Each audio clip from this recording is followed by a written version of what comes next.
Ngaten Pak nggih. Wallahu a'lam bishawab. Monggo silakan Pak Purwita nggih.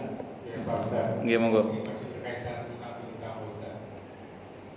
Ustaz, saya pernah seorang yaitu punya utang mungkin 200 juta lebih. Pasti ketika dia itu punya uang orang yang nggak bayar ke dia, itu miliaran Ustaz.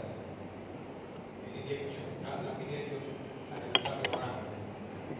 Seandainya yang bersangkutan meninggal, sempat bayar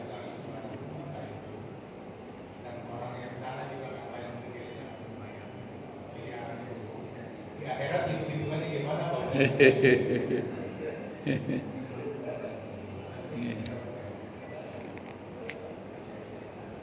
Ya, nanti dihitung di akhirat aja. Nanti dihitung di akhirat.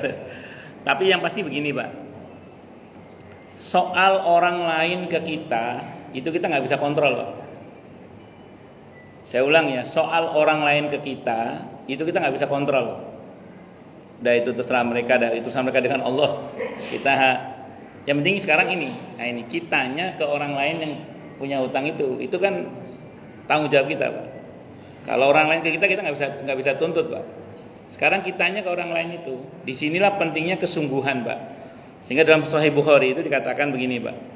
Barang siapa orang yang berhutang dan dia berniat untuk membayar hutang itu, maka Allah akan bantu dia membayarnya. Kalau sampai matinya tidak terbayar, hutang dalam tanggungan Allah. Kan gitu di hadisnya Al-Qamakol. Barang siapa dia berhutang dan dia tidak berniat membayar hutang, maka Allah akan menghancurkannya. Kan begitu rumusnya itu ya. Rumusnya. Makanya orang hutang gak niat bayar belangsak Pak. Hadisnya Sahih Bukhari. Wis. Tapi kalau kan berarti ada upaya membayar dia.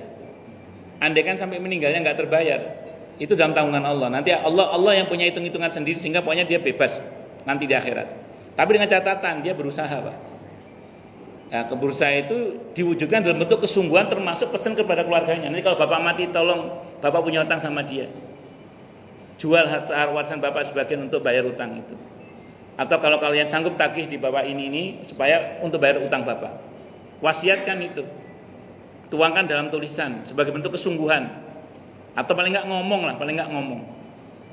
Nah, karena kesungguhan itu harus dibuktikan, jangan cuman ngomong aja, harus dibuktikan. Nah, kalau sudah ada kesungguhan itu Pak, insya Allah dia bebas nanti di akhirat, insya Allah. Atau paling nggak diringankan oleh Allah, itu seperti itu. Atau didamaikan nanti oleh Allah. Nah, jadi saya ulang, orang lain ke kita itu adalah kendali kita Pak. Kita jangan menuntut orang lain terkait dengan sikapnya kepada kita, tapi tuntutlah sikap kita kepada orang lain. Nah, sekarang yang berkaitan utang tadi, saya itu seperti itu. Atau orang itu ke orang yang menghutangi itu. Ngoten Bang nggih? Wallahu a'lam bishawab. Cukup dulu? Cukup nggih? Kita tutup dengan hamdalah. Alhamdulillahirabbil alamin. Semoga kajian kita bisa bermanfaat, mubarakah fid dini wad dunya wal akhirah untuk kita, keluarga kita dan seluruh umat Islam semuanya. Dan mudah-mudahan kita semua dijadikan oleh Allah sebagai orang-orang yang sukses dunia akhirat, selamat dunia akhirat, bahagia dunia akhirat, dan dipermudah urusan kita oleh Allah fid dini wad dunya wal akhirah. Semoga Allah limpahkan hidayah selalu untuk kita. Semoga Allah tingkatkan selalu hidayah untuk kita.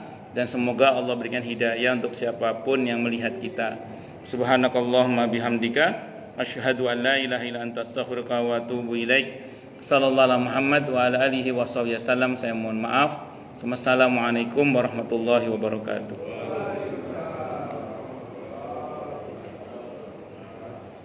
Afwan.